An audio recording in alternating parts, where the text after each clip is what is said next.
coastal defense now exposed by vanishing Atlantic sand dunes.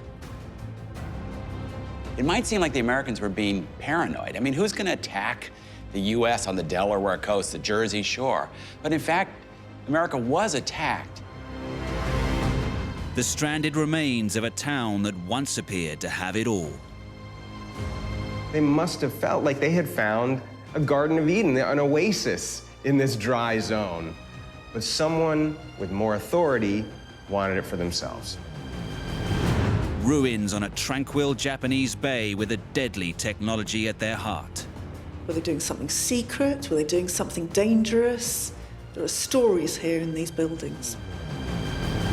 And a network of abandoned structures that cover an entire country. It looks as though this land has been carpet bombed with these mysterious-looking domes. You find them in the roadsides, in churchyards, in people's gardens. You have to wonder who or what were they protecting themselves from? Decaying relics, ruins of lost worlds. Forged through years of toil, now haunted by the past. Their secrets waiting to be revealed.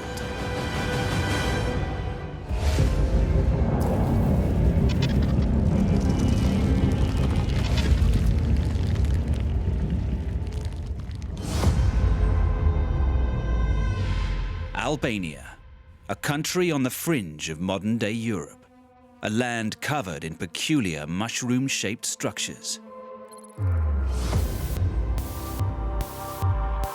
There are these weird little constructions, and they're all over the place. There's no pattern to it, there's no restriction to them.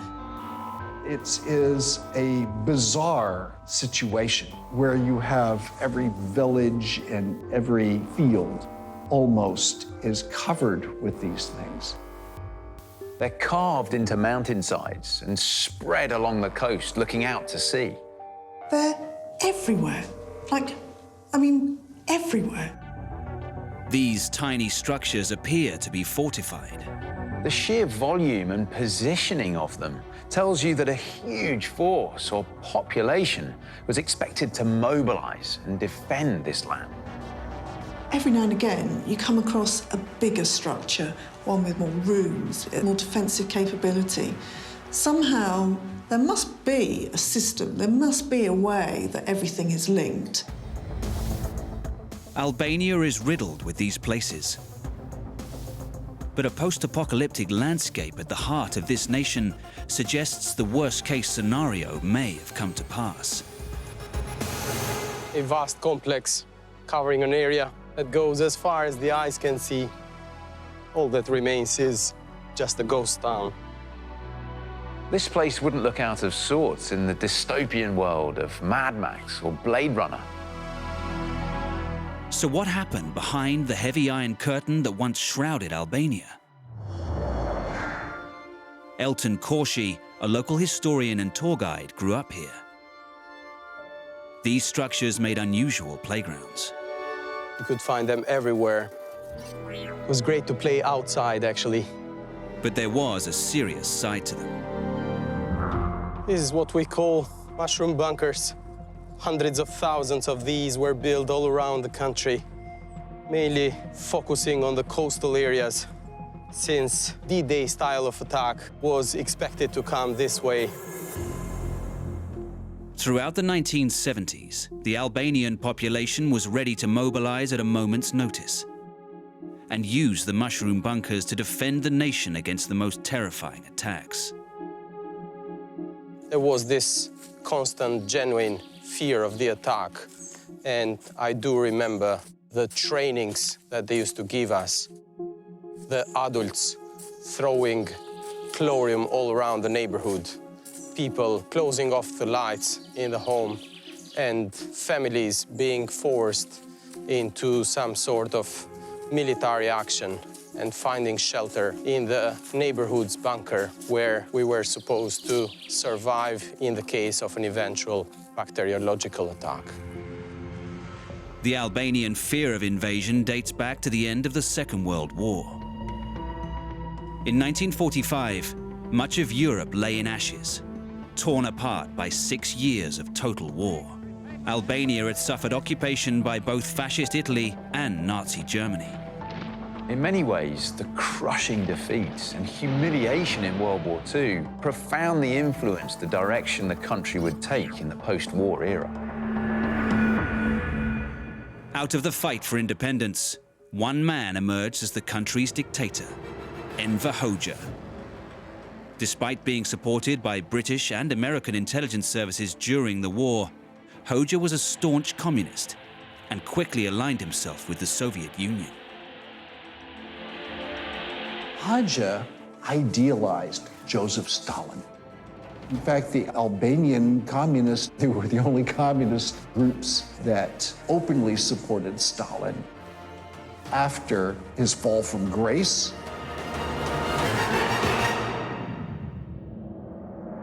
Hoxha's dogmatic attachment to Stalin meant that when the Soviet dictator died in 1953, he severed ties with his successor, the more pragmatic Nikita Khrushchev.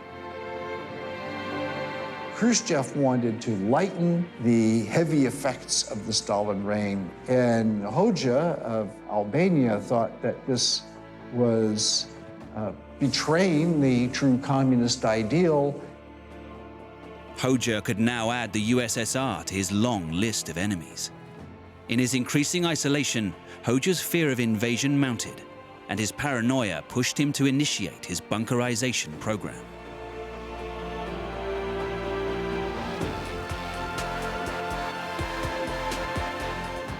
The bunkerization of Albania was built on this siege mentality.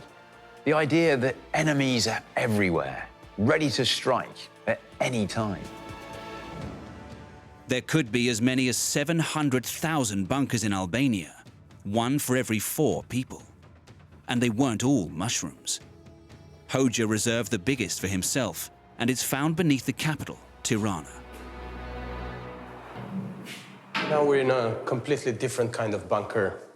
This monster going 5 floors under the ground, being equipped with 106 rooms, was supposed to protect Hoxha and the communist leaders. And that included also the whole directors of the army.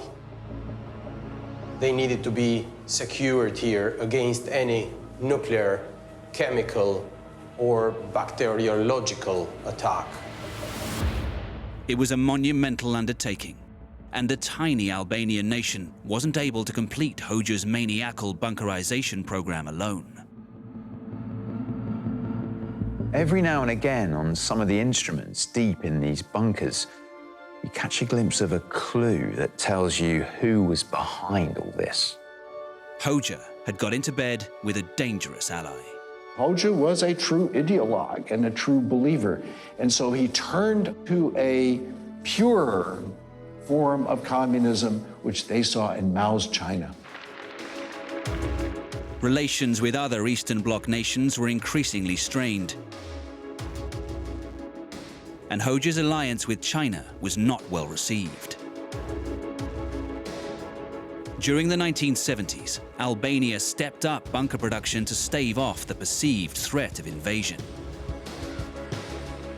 Hoxha had convinced his nation that neighbors such as Italy, Greece, or Yugoslavia, as well as nuclear powers such as America and the Soviet Union, were on the brink of attacking them.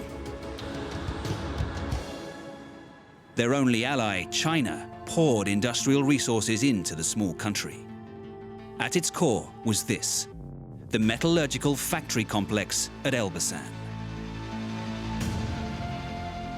Framed by these beautiful mountains in the background, you have a man-made environmental disaster zone. There's chimneys, there's factories, there's buildings and all sorts of different states of repair. More than 500 of these giant buildings were constructed, accompanied by all the infrastructure a complex of this scale would require. Giant molds allowed prefabricated bunker parts to be fitted together like a jigsaw. You can barely imagine the amount of noise and smoke that must have emanated from this place. The metal and concrete factories in the industrial zone sped up the production of bunkers, which were rolled out across the nation. But at the same time, the housing was neglected. The rest of the infrastructure in the country was falling behind, all at the expense of the bunkerization program. Domestic issues were soon exacerbated by international developments. A pivotal moment in Sino-American relations threatened Hoxha's rigid allegiance to communist doctrine. First Kissinger, then President Nixon were allowed to visit China. That was all too much for Hoxha, and to him, a sign of China's new revisionist direction. Chairman Mao died in 1976, and thawing relations culminated with the Chinese breaking off trade with Albania 2 years later. First it was the Soviets, then the Chinese. He was falling out with the very powerhouses that were bankrolling Albania. It practically transformed Albania into what North Korea stands today to the world. This was the most isolated country in Europe. After Hoxha's death in 1985, the regime clung on. But the people were getting wind of communist collapse across Eastern Europe. First you had hunger strikes by students, then the people rose up and took to the streets. They'd had enough. Albania's Marxist-Leninist government fell in 1991, leaving behind this bizarre legacy. Hundreds of thousands of bunkers left to decay. Today, the many bunkers are being repurposed. Albania is trying to build this future and image as a tourism destination, and is doing quite a good job. Eventually, they will host capitalist visitors, and there will be no better punishment for the dictatorship. And Albania is now looking outwards as a candidate to join the European Union. Albania, for sure, is very enthusiastic about integrating the EU. This is the big brother that we've probably been dreaming, and it's for us like going back home somehow. Being a member of the big European family is like really finding out the parents which we lost many centuries ago.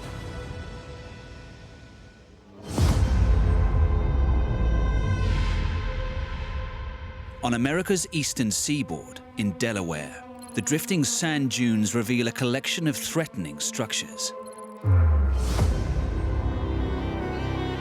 The east coast of the U.S. is famous for beautiful beaches. You have people picnicking, you have surf crashing. You could just be out for a day on the beach. Then, in amongst the dunes and the scrub pines, you catch glimpses of something that looks completely out of place. Closer inspection reveals a clear military purpose. You see remnants of bunkers and these concrete towers. It's really incongruous because you're on this lovely beach where, as far as most of us know, there's never been any kind of a war. In fact, war did come to these shores, one that would claim thousands of lives.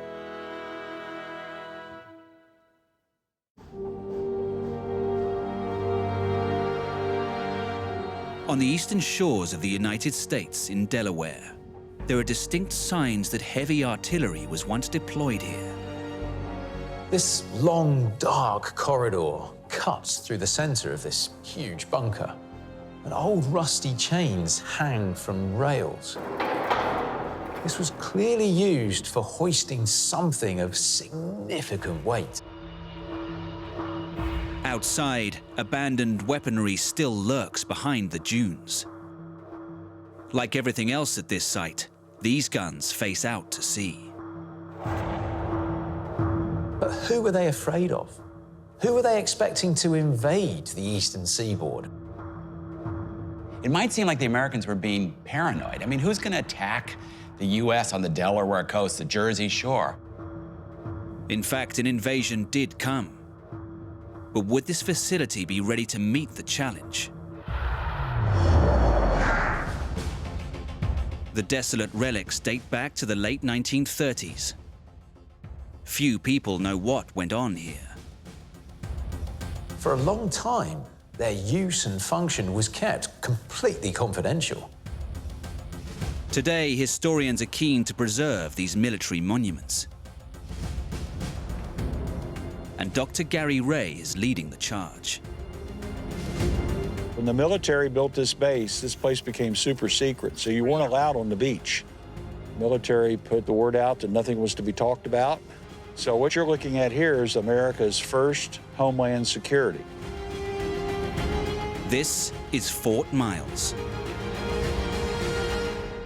a military complex guarding the mouth of the Delaware River.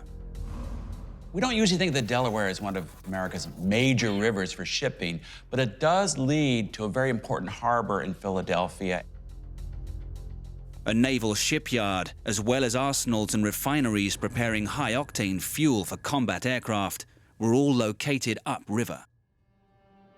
This was a key defense place on the East Coast. This water behind me was just saturated with tankers. So if a foreign power can get in and stop the traffic in and out of Delaware Bay, they've taken a great step toward victory. The US military arrived at this 5,000-acre site and installed the first large artillery pieces in 1938, just over a year before the Second World War broke out in Europe. Hitler fantasized about seeing New York City engulfed in flames. Hitler used to talk about his dreams of seeing German long-range bombers attacking our coast. One of his more over-the-top concepts was that he might actually be able to do a land invasion of the U.S. The threat was real. We thought the Germans were coming over the horizon, and we were preparing for them. The layout of the site reflects how the US expected the Germans to attack, with their powerful, super-fast battleships. The observation towers were the first line of defense. Tyler Dreiblatt has been studying the site for years.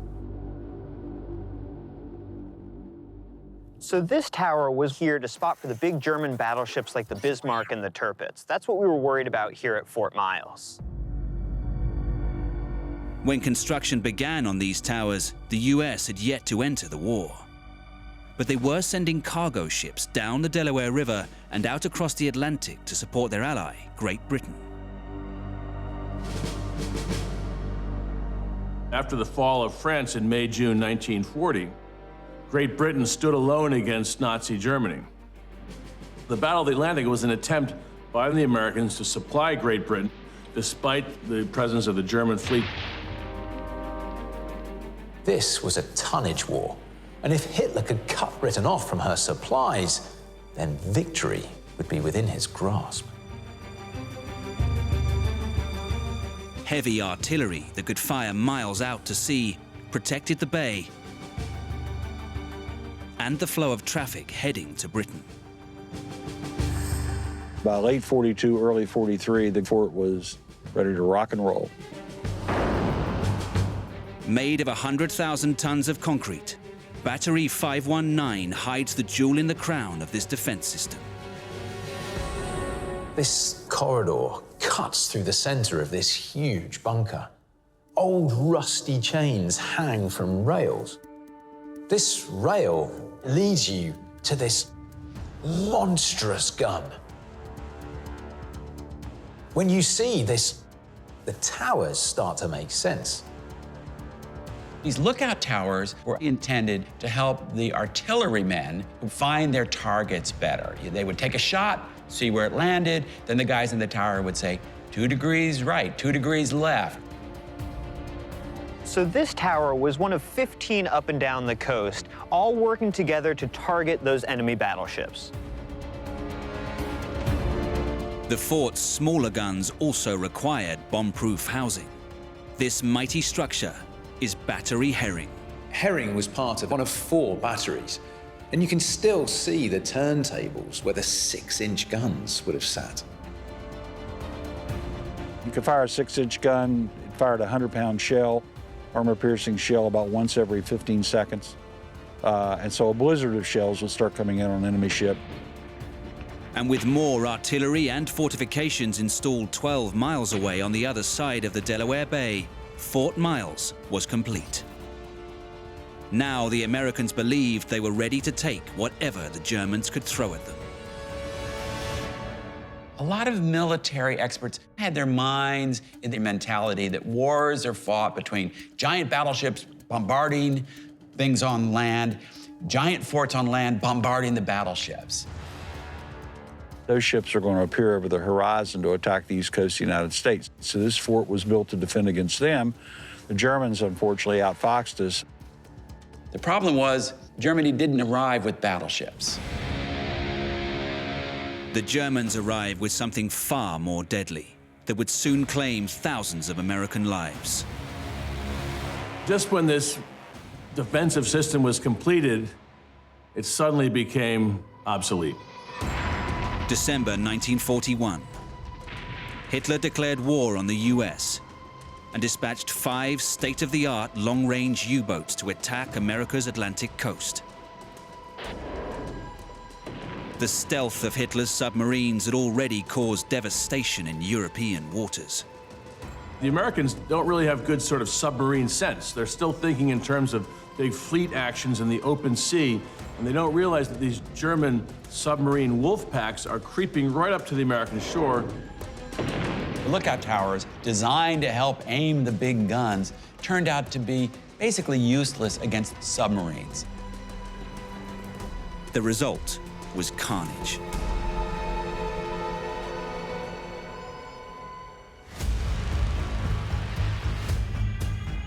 During World War II, Fort Miles had been built to protect Delaware Bay against Nazi attack, but they were not prepared for Hitler's state-of-the-art German U-boats. During a 5-month period, over 600 US ships, totaling 3 million tons, were lost. Over 5,000 American sailors lost their lives. 18 of these ships sank in front of Fort Miles at the entrance of the Delaware Bay. In the interests of morale, US military chiefs may have wanted to keep this humiliating defeat secret. But the locals knew something was happening out there because you could hear the explosions and see the flames at night. And then in the morning, you would see the oil and the flotsam that would come ashore. It was a disaster, the first order. The German U-boat war against US shipping on our own coast was devastating. The German admirals and submarine skippers referred to these early months of the Battle of the Atlantic as the happy time. The Americans had to come up with a countermove fast. The curiously long jetty at Fort Miles was part of their response. The decision was taken to deploy this enormous minefield across the mouth of Delaware Bay. 500 floating mines tethered to the seabed to stop any German submarines coming up the Delaware River. The 6,000-pound mines were deployed in the deepest channel of the Delaware Bay, where submarines could lurk. The mine wharf was 1,700 feet long, and it was out in deep water. And you had a minefield out in front. There was a huge cable that went across from the Delaware side to the New Jersey side, which blocked the mouth of the bay. The men in this tower also worked together to spot ships moving into the bay, where they could make the decision to set off 1 mine, 15 mines, or all 455 that crossed all the way across the Delaware. With the remotely detonated mines in place, Fort Miles was finally able to protect war supplies coming out of Delaware Bay. Until the 14th of May, 1945, when U-boat 858 surrendered at the pier, effectively marking the end of World War II for this region. After the war, the German U-boats were replaced by Soviet submarines. And when the Cold War ended, Fort Miles finally closed in 1991. Today, this dramatic facility is preserved as a museum. It serves as a stark reminder of just how real the Nazi threat to America was.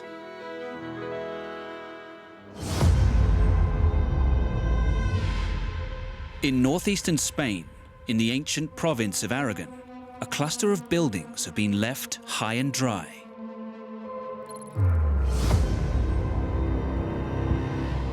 This place used to be really civilized. There are balconies, a local watering hole, a beautiful great church. You can see where people lived, where people worked, where people worshipped. The only thing you can't see is the people. The old stone buildings are completely crumbling. The ceilings are really only being held up by half-rotten tree branches. At first, there's little indication as to why this place was abandoned. What kind of evacuation gives people the time to pack up all of their worldly goods and go down the road in hopes of building a future somewhere else? Something about this site doesn't add up. Northeast Spain is a pretty dry area, but there was water here, so it must have been an attractive place to live at some point. Why would anyone leave? The people who had settled here had found a Garden of Eden, but someone with an even bigger stick wanted it. It's a David and Goliath story, but this one doesn't have a happy ending.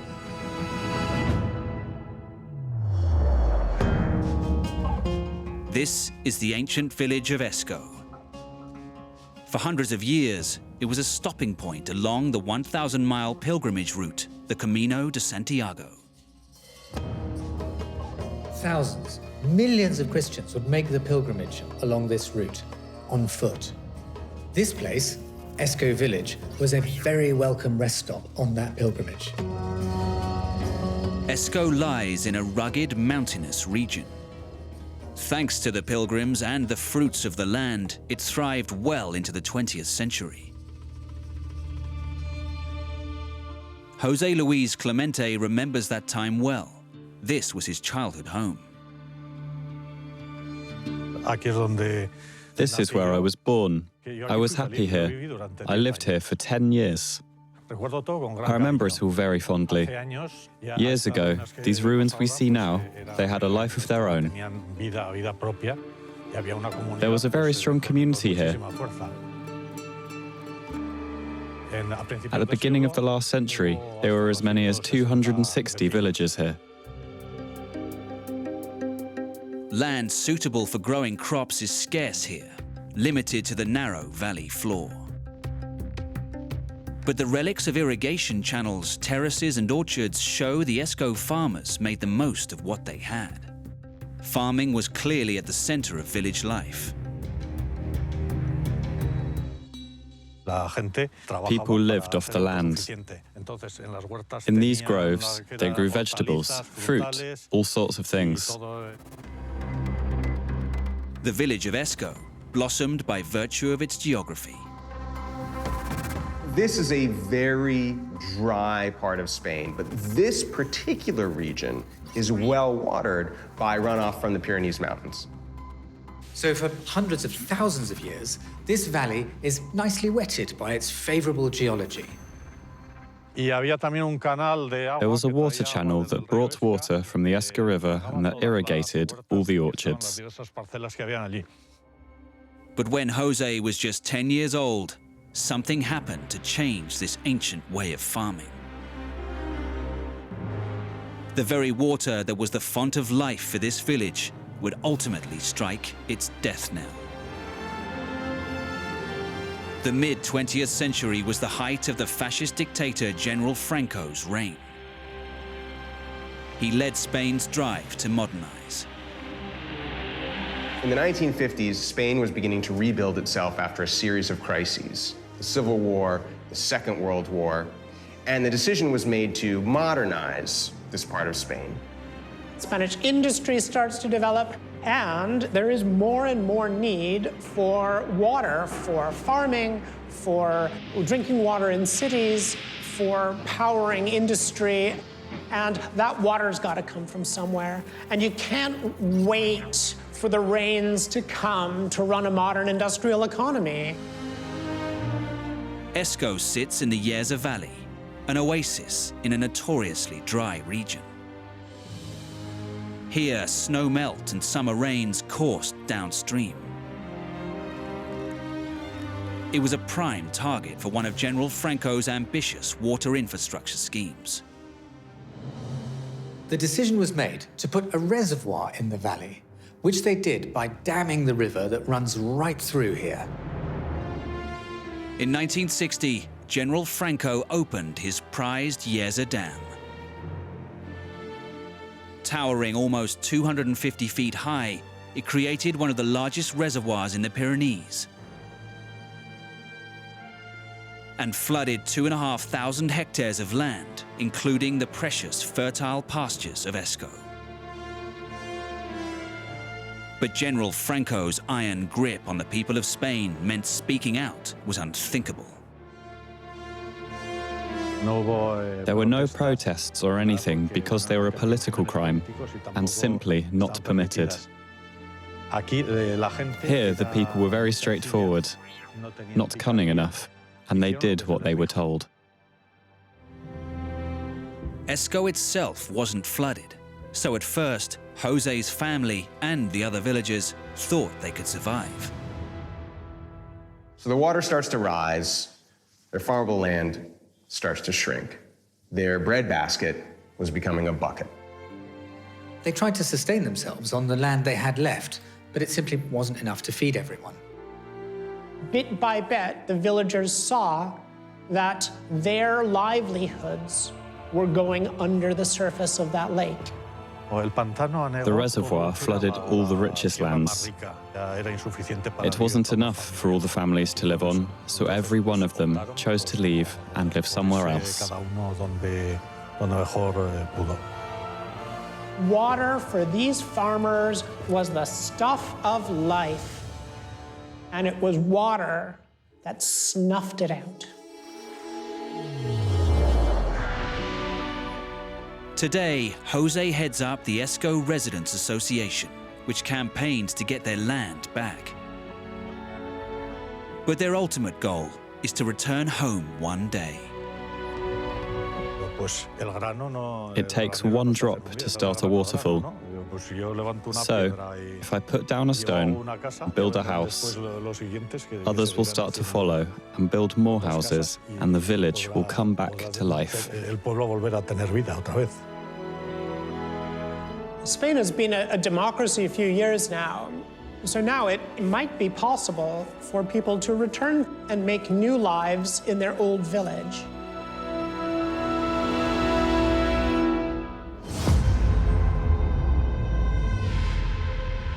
In Kawatana, in the far southwest of Japan, strange structures jut out into the bay.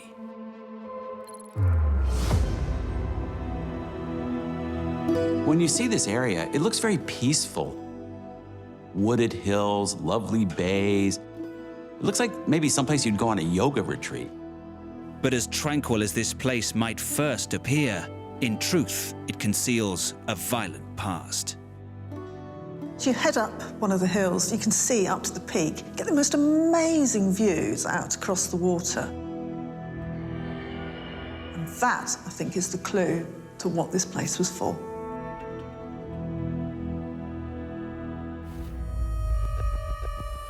This is a very remote location. You don't see major towns, it's not a major port, you don't see a lot of other boats in the area. Whoever built these buildings had a reason to be as far away from other people as possible. Were they doing something secret? Were they doing something dangerous? There are stories here in these buildings. While few clues remain, this site was in fact connected to the deadly attack on Pearl Harbor. So what secret work took place here? And what role did it have on that fateful day? The peak of activity dates back to the Second World War. 74 years have passed since the war, but in Kawatana, there are many places like this left over from that time. Murai Tatsumi is a volunteer guide in the area and first began exploring the site at a young age. I happened to be born here and grew up around here, so this was a good area to play in. But it used to be like an overgrown forest here. Nobody really knew what those buildings originally were. While the history of the site was neglected for years, from its earliest days at the end of the First World War, this location played a vital role in improving Japan's naval capabilities. I think today, many people don't realize just how powerful Japan was in the first half of the 20th century. It had taken over territory on the Chinese mainland, it had taken over a number of formerly German island groups in the Pacific, and they were needing bigger and bigger, more sophisticated naval facilities for this big ocean-going fleet that was going to protect this growing Japanese empire. The unique features, still visible today, betray the specific purpose of this facility. The key thing about this area is the pier, and more importantly, that section at the end, the cutout section. This site is all about the water, but we're not looking at ships or vessels here. It's all about weapons. This was the location Japan used to test new torpedo designs. This is the Katashima torpedo test site. Situated on the shore of Amura Bay, a large inland body of water, the Japanese Navy had found a quiet and secure position to advance their weapons program. But how would this site go on to play a devastating role in drawing the US into battle? Here are the marks from where the minecart rails used to be. They'd put the torpedoes in a minecart and then bring them here. And then here, there was probably a crane. They'd put the torpedo on the crane and lower it 3 to 5 meters under the water. They'd aim it at a target 2 kilometers away and fire it from here. So the whole of the infrastructure here is aiming at one thing, and that's testing torpedoes. You have to be able to track the thing. And that's where we've got the whole tower up on the hillside. We can see the observation platforms where the naval officers testing the torpedoes would watch them run across the water and note down observations about route, speed, direction, velocity, all that kind of stuff. You've had spotters out on boats as well. A risky business, because those torpedoes didn't always go where they thought they were going to.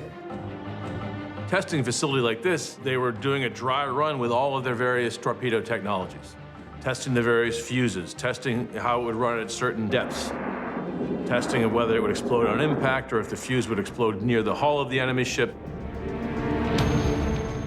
Throughout the 1930s, Japan used torpedoes in pursuit of its expansionist aims. But to perfect their weapon of choice, the land-based facilities were just as vital. Here you can see a channel. This must be the waterway. There are water pools for industrial water next to it. Over here, we think there were machines for processing. Little evidence remained to determine exactly how this place ran and the full extent of the work carried out here. But Tatsumi is certain of this building's importance to the project. To fire torpedoes, you have to use air to burn the fuel. So in this room, the compressed air was put into the torpedoes. This was the most important part of the preparations.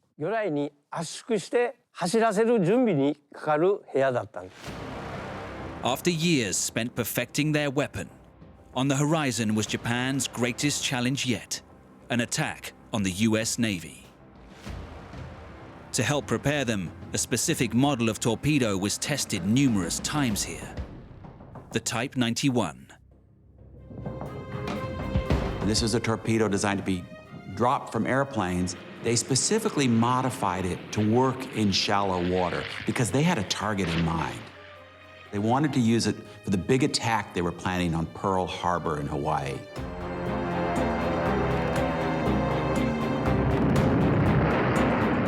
Following the successful attack in 1941, Japan continued with its torpedo campaign across the Pacific Theater.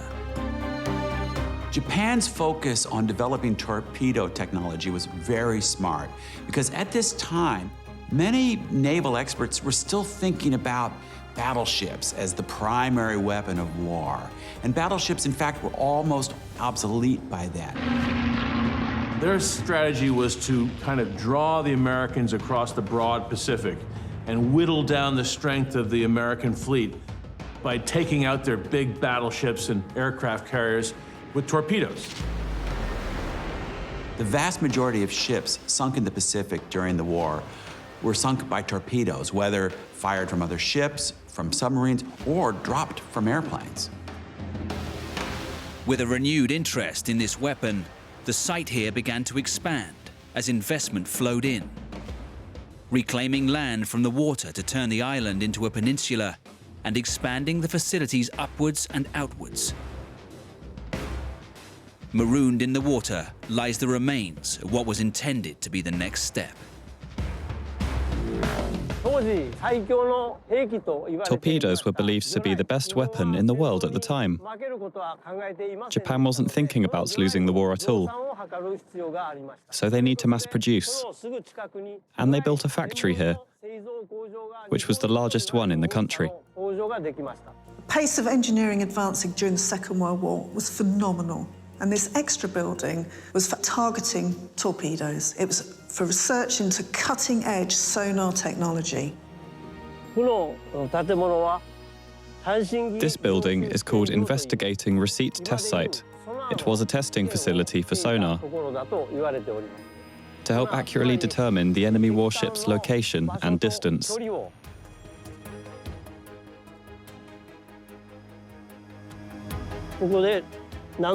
We don't have any records of tests here, because just after 2 years of building the site, the war ended.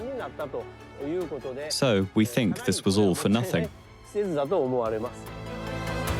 On August the 9th, 1945, the atomic bomb was dropped on Nagasaki, less than 20 miles away. Within days, the Japanese surrendered, and this entire site has lain deserted ever since.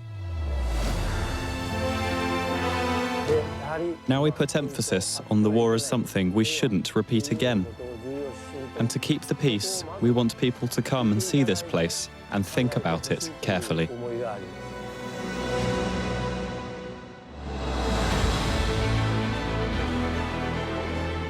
Abandoned, disintegrating, reclaimed by nature. Structures once at the cutting edge, bearing witness to the forces, pioneers, and villains that define the world today. Emblems of a shared past, still standing in our present.